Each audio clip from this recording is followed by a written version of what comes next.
کیا اس کا چولہا جل رہا ہے؟ کیا ان کے ان 3 سالہ دور کے اندر میں ایسے گھرانوں کو جانتا ہوں جو 2 وقت کی روٹی سے 1 وقت کی روٹی پہ آ گئے ہیں. لہٰذا آپ نے ایک ایسا سوال کر دیا جو بڑا تلخ ہے، لیکن میں کشمیر پہ بات کرنا چاہ رہا تھا. وزیر بھی مشورہ دیتے رہے نا کہ 2 روٹی کی جگہ 1 روٹی. دیکھیں جو وزیر الیکٹڈ ہیں وہ تو یہی کہیں گے کہ جناب صورتحال ٹھیک نہیں ہے. ہم بھی جا کے یہاں پر پارلیمانی رپورٹنگ کرتے رہے. جو الیکٹڈ بندہ ہوتا ہے نا، اس نے اپنے حلقے میں واپس جانا ہوتا ہے. اس کا ہاتھ لوگوں کی نبض پہ ہوتا ہے. انہیں پتہ ہوتا ہے کہ کس گھر کے اندر چولہا جل رہا ہے نہیں جل رہا. اور جو ان الیکٹڈ ہوتے ہیں، جنہوں نے خان صاحب کی حکومت کا بیڑا غرق کیا ہے، یہ جو مافیاز تھے، بڑے بڑے مافیاز حکومت کے، کہاں گیا وہ ندیم بابر جو بیڑا غرق کر کے گیا ان کا؟ کہاں گیا وہ جہانگیر ترین جو چینی کی اتنا بڑا سکینڈل، اور مجھے یاد پڑتا ہے کوئی 6 پریس کانفرنسز کی تھی کہ ہم ان مافیاز کو ایکسپوز کریں گے. مجھے بتائیں کہ آٹا مافیا، چینی مافیا، اور سب سے خوفناک بات کہ پچھلے 3 سال کے اندر 30 دفعہ جو زندگی بچانے والی ادویات میں اضافہ ہوا ہے، کسی نے آج تک نوٹس لیا ہے؟ اور جس چیز کا آپ نوٹس لیتے ہیں اس کی قیمت اور زیادہ بڑھ جاتی ہے. مسئلہ بنیادی طور پہ ریٹ کا ہے، لیکن میں بات کشمیر پہ کروں گا کہ کشمیر بڑا سینسٹیو ایشو تھا. چاہیے تو یہ تھا کہ یہ تینوں پارٹیز وہاں پر یہ بتاتی کہ ہم حکومتوں میں رہے ہیں، ہم نے اپنے دور کے اندر کشمیر کا میں کیا ڈیولپمنٹ کیا ہے، اس کو عالمی حیثیت دینے میں کیا کیا. میرا خیال انہوں نے یہ کہنے کی بجائے ایک دوسرے پہ بھارت نوازی اور مودی دوستی کے الزام لگا کے مقبوضہ کشمیر میں کوئی اچھا میسج نہیں دیا. تینوں پارٹیز کو اپنے رویے پر نظر ثانی کی ضرورت ہے. اسی معاملے پر بات کریں گے اس بریک کے بعد. Stay with us. Welcome back ناظرین. بات ہو رہی ہے آزاد کشمیر انتخابات کی. ڈاکٹر صاحب، اگر آزاد کشمیر میں پی ٹی آئی کی حکومت جیت جاتی ہے تو کیا یہ سمجھا جائے کہ اس حکومت کی پالیسیاں اور کارکردگی بہترین ہے، اسی لیے وہاں کے عوام نے پی ٹی آئی کی حکومت کو چانس دیا ہے؟ دیکھیے، پاکستان کی سرزمین میں پی ٹی آئی کی پالیسی اچھی ہے یا بری ہے، اس کا کشمیر کے الیکشن پہ کوئی اثر نہیں ہوگا. اچھا. اور جو وہاں تقریریں ہو رہی ہیں اس کا بھی براہ راست شاید اتنا زیادہ اثر نہ ہو، کیونکہ ایک طرف تو تقریریں ہو رہی ہیں جس کا کشمیر سے تعلق ہی کوئی نہیں ہے. کیونکہ اگر یہ دیکھا جائے نا، یہ کوئی آپ سے پوچھے کہ مسئلہ ان تقریروں میں مسئلہ کشمیر کو کس طرح ڈیفائن کیا گیا ہے، تو پی ایم ایل این اور پی پی پی کے نزدیک مسئلہ کشمیر یہ ہے کہ عمران خان کو کس طرح نکالا جائے. اور اگر پی ٹی آئی کی تقریریں سن لی جائیں تو ہمیں مسئلہ کشمیر یہ لگتا ہے کہ کرپٹ سیاستدانوں کو پکڑا کس طرح جائے گا. یعنی اب ہم نے کشمیر کے مسئلے کو بڑے نئے انداز میں ڈیفائن کر دیا ہے. یہ تو بڑی عنایات ہیں ہماری تینوں پارٹیوں کے لیڈروں کی کہ کشمیر کا مسئلہ کہیں اور پہنچا دیا ہے. دیکھیے، ایک طرف یہ تقریریں کر رہے ہیں، بحث ہو رہی ہے کون جیتے گا. دوسری طرف جو بات سمجھنے سے بالا ہے وہ یہ ہے کہ بہت سے جو کانسٹیچوئنسیز ہیں جن کا ذکر ہی کوئی نہیں آتا، وہاں انڈیپینڈنٹ کینڈیڈیٹس کی تعداد بہت زیادہ ہے. کہیں 30-30، 40-40، بلکہ 50-50 جو ہے نا وہ انڈیپینڈنٹ کینڈیڈیٹس بیٹھے ہوئے ہیں.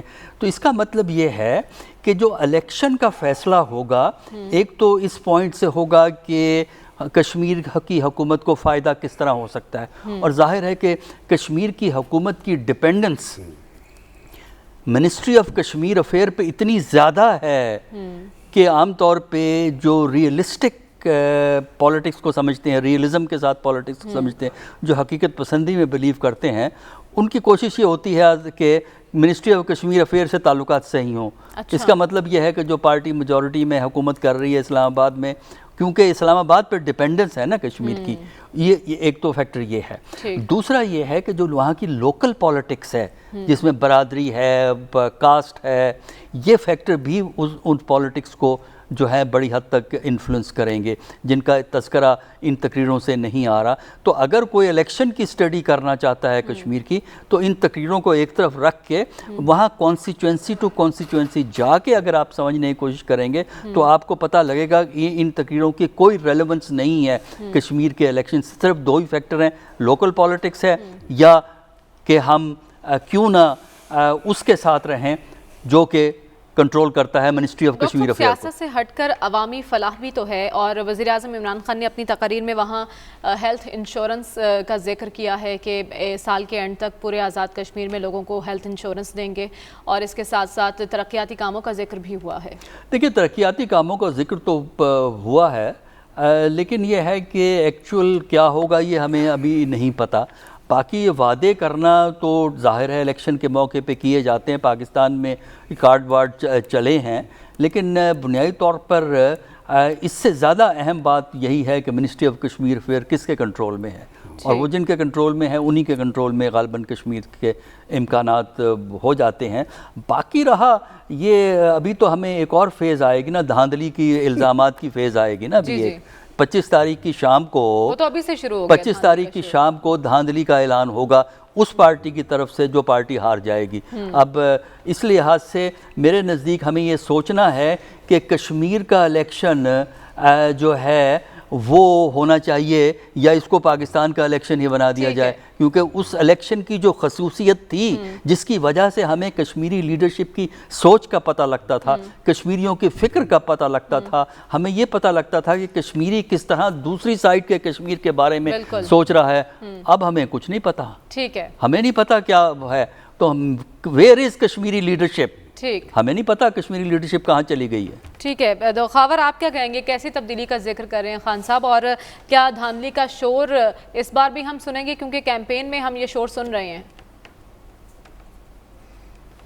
ویسے مریم، ادب کے ساتھ جس طرح آپ نے سوال کیا تھا نا سلمان غنی صاحب سے، یہ تبدیلی عمران خان صاحب آزاد جموں اینڈ کشمیر میں جا کے لوگوں کو بتائیں گے کہ میں یہ تبدیلی وہاں پہ آپ کو بھی دوں گا، اس کا مطلب یہ ہے کہ پاکستان کے اندر تو جو تبدیلی اس وقت آ چکی ہے 3 سال کے دوران، تو اس کی وجہ سے تو خان صاحب کو وہاں پہ جانا نہیں چاہیے تھا، جس طرح مریم ذیشان نہیں، مریم نواز نے یہ کہا تھا کہ پیٹرول کی قیمتوں میں اضافہ ہو رہا ہے، آپ کو لگ رہا ہے تبدیلی آئی ہے؟ وہ مریم ذیشان نے نہیں، مریم نواز نے یہ کہا تھا کہ عمران خان صاحب آزاد کشمیر میں کیا لینے آئیں گے۔ نہیں، مریم نواز، مریم ذیشان، یہ عوام کا سوال ہے، خاور آپ بتا دیں ہمیں کیسی تبدیلی آئے گی۔ اچھا، پریشان آپ کیوں، دیکھیں ہر جو عید جب بڑی عید آتی ہے تو جو ہے ٹماٹر بھی مہنگے ہو جاتے ہیں، ادرک بھی مہنگی ہو جاتی ہے، لوگ گوشت کھاتے ہیں، آپ کو پتہ ہے پارٹی ٹائم چلتا ہے، تو پریشان نہ ہو اس حوالے سے۔ عمران خان صاحب کی جو حکومت 3 سال کے دوران پاکستان کے اندر گزری ہے، اس میں مہنگائی سے تو وہ انہوں نے خود بھی بیچاروں نے کبھی انکار نہیں کیا، وہ نیشنل انٹرنیشنل جو بھی ماحول ہے اس حوالے سے ساری چیزیں چل رہی ہیں۔ آپ آ جاتے ہیں آزاد کشمیر کے الیکشن کے اوپر، آپ ایک کام کریں، آپ اور سلمان غنی صاحب آج کی جو عمران خان نے تقریر کی ہے وہاں پہ، اور مریم ذیشان نے نہیں، مریم نواز نے جو تقریر ہے، دونوں تقریروں کا موازنہ کر لیں کہ میرے خیال میں خان صاحب نے تو بالکل کوئی نہ مریم کو ٹارگٹ کیا ہے، انہوں نے کشمیر کے حوالے سے ضرور بات کی ہے کہ جی کس طرح میں آپ کا جو لے کے آپ کا جو ایجنڈا ہے، تقریر نہیں سنی، مریم صاحبہ جو ہیں، ہم نے تقریر سنی، خاور آپ بھی ایک اچھا دوبارہ مریم صاحبہ نے کہا، اچھا، اور مریم ذیشان نے نہیں، مریم نواز نے جو بات کیا ان کے سامنے تو بس عمران خان ہے، پہلے وہ کہتی تھی میری لڑائی تو عمران خان سے ہے ہی کو نہیں، اب وہ کہتی ہیں آپ ہر تقریر کے اندر میرے خیال میں کوئی 2-3 درجن دفعہ وہ عمران خان صاحب کا نام لیتی ہیں۔ اب بدقسمتی یہ ہوئی کہ جس طرح زاہد صاحب نے کہا اور ڈاکٹر صاحب نے فرمایا، یہاں تو پرانا طریقہ ہی رہنا چاہیے تھا کہ وہاں کی پارٹی صرف الیکشن انہی کو اجازت ہوتی ہے الیکشن لڑنے کی، اور وہاں کے لوگ ان کو ووٹ دیتے۔ اب چونکہ آپ نے اپنے آئین اور قوانین کے تحت پیپلز پارٹی نے پہلے، اس کے بعد باقی جماعتوں نے مل ملا کے یہ سارا تبدیلی لے آئے کہ جو بڑی پارٹیز ہیں آپ کی جو مین لینڈ کی، انہی کی ایکسٹینشن وہاں پہ ہو جاتی ہے، اور ایک منسٹری کے ذریعے آپ پورے کشمیر کے افیئرز، وہاں کی بیوروکریسی، وہاں کی جو سارے ڈیولپمنٹ گرانٹس ہیں، ان کا بجٹ آپ نے یہیں سے مینج کرنا ہوتا ہے۔ تو اس میں میرے حال میں 2+2 والی بات ہے، وہاں پہ جس کی حکومت یہاں پہ ہوتی ہے اس کی حکومت وہیں پہ بھی بن جائے گی، اور وہ 25 تاریخ کو ہمیں پتہ چل جائے گا۔ البتہ تینوں پارٹیز نے بڑا وہاں پہ بھرپور جو جلسے جلوس کیے ہیں۔ ایک اچھی جو ڈیولپمنٹ نظر آئی ہے وہ for whatever reason Asifa Bhutto صاحبہ کا وہاں پہ اچھا انہوں نے ایک انوگریشن ہوئی ہے پولیٹیکل سین کے اندر، اور 2-3 جلسے انہوں نے کیے ہیں، وہ بولنا انہوں نے شروع کر دیا ہے۔ اور میری شروع دن سے رائے ہے کہ آصفہ بھٹو جب پارٹی کو سنبھالیں گی تو پیپلز پارٹی کے اندر جو ہے کم از کم پنجاب کے اندر اور باقی ملک کے اندر وہ زیادہ ان کو پذیرائی ملے گی، یہ میری آبزرویشن ہے۔ میں نے آپ کو یاد ہوگا ایک کالم بھی اس کے اوپر بڑا پہلے لکھا تھا کہ اس کا مطلب خواتین کا رول بڑھ رہا ہے پاکستان کی سیاست میں۔ ہاں دیکھیں نا، ایک مریم ذیشان، مریم نواز ورسز آصفہ بھٹو، وہاں پہ اچھا خاصا ہمیں ایک کمپٹیشن نظر آیا، جلسے جلوس ہو رہے ہیں، تو اچھی بات ہے۔ باقی سیاست میں جب یہ جلسے جلوس ہوتے ہیں وہاں پہ آپ کو پتہ ہے کہ نعرے بھی لگتے ہیں، پھر مائک جب سامنے ہوتا ہے تو پھر جوش